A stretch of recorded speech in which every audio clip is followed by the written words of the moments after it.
Assalamu alaikum and welcome once again to The Why Teacher. Today we've reached the Bloom's taxonomy's evaluation level. So let's talk about how can we teach our children evaluation skills. So picking it up from understanding the concept, moving on to comprehension, analysis, we finally enter the evaluation stage, which has a lot to do with intensive thinking.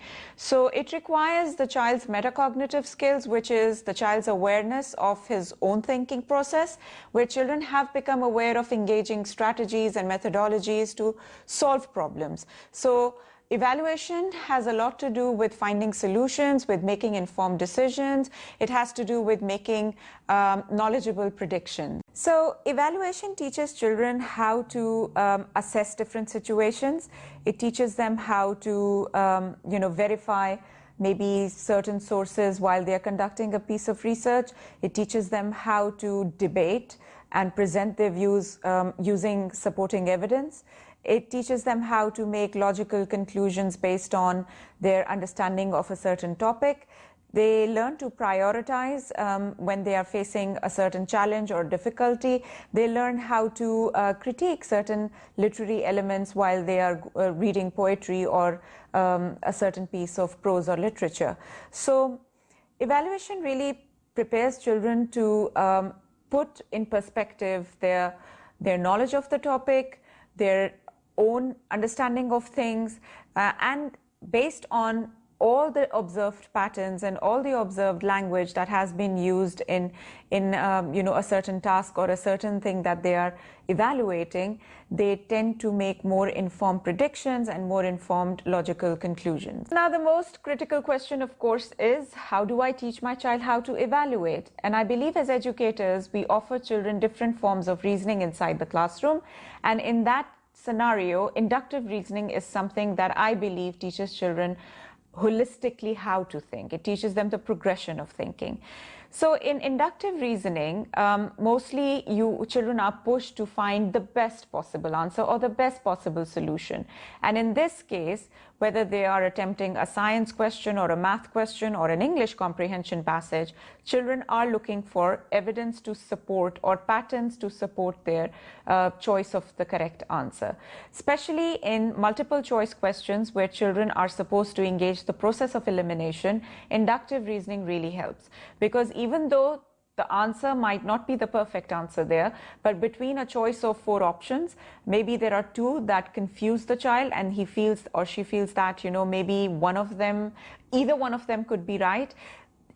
It is then going to teach you how to go back to the passage and actually read through the details or read between the lines to find the best possible answer. So in inductive reasoning, you find the best possible answer based on the truth that is available in that specific passage. It might not be the truth for all, but for that specific passage, it might be the right answer. So inductive reasoning has a lot to do with your knowledge of the topic. It has to do with the availability of facts, the repetition of patterns. It has to do with what you believe to be the probable answer based on the evidence that is provided to you. So the next probable question, of course, is that how do I encourage my child to do inductive reasoning and make him smart at evaluation? So I would say that open-ended questions are a great way to actually push your children to share their opinions, to justify their claims, to support their argument with evidence. When children feel that they have the space to be right or wrong, or they have the space to explore their ideas, and there is this probability of them being right, then they are pushed to, express themselves more.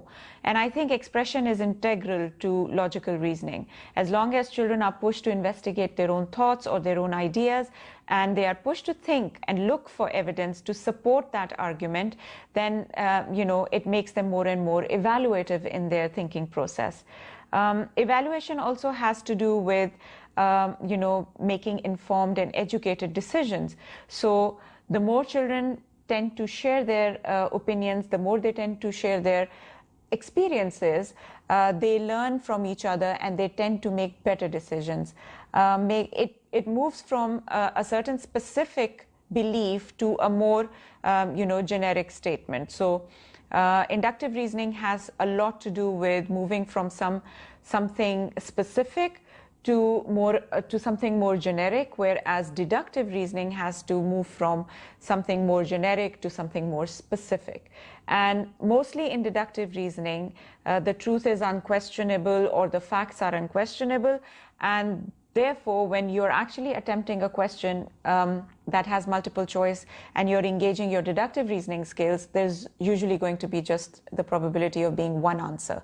And there wouldn't be any confusion in finding that answer because the truth is very specifically stated for the child to choose from. So let's look at some activities that promote evaluation inside the classroom.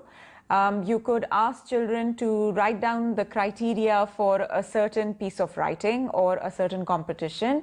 You could ask children to create a rule book for a certain situation inside the classroom and then push them to justify why those rules are relevant and important to that situation inside the classroom.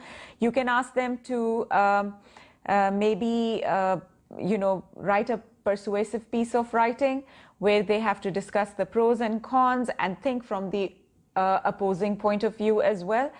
It makes children more evaluative in their thinking.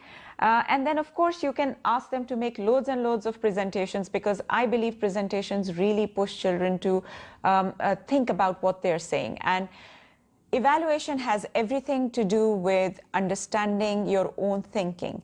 And when children become confident at what they believe to be right and they're able to present that to the rest of the world, I think it's a great achievement for any teacher, especially the Y teacher, because life is all about questions and life is about answering those questions based on your understanding and your evaluation of things. So giving children different options, for example, like if you've had a lesson and you ask children to give feedback through a survey or a questionnaire, you're getting feedback for yourself, but at the same time, you're making children aware of all the necessary elements that make a lesson successful. And they put their input there. They share their input by putting suggestions on how to make it better and how to make it work. Evaluation is a process that makes children aware of their ability to find solutions for problems, and it makes them aware of their ability to contribute positively towards success. I believe that if you've got your children there, if you've brought them to that level of evaluation, you've done a great job. And I think it's possible for every teacher to do that, especially the Y teacher, because she believes in providing children with the opportunities to learn. Next week, we are going to talk about creativity and about synthesis and how that actually evolves the entire thinking process and how it culminates in every single Bloom's thinking level. I hope you enjoyed this episode. Do give me your feedback and stay tuned for next week. Allah Hafiz.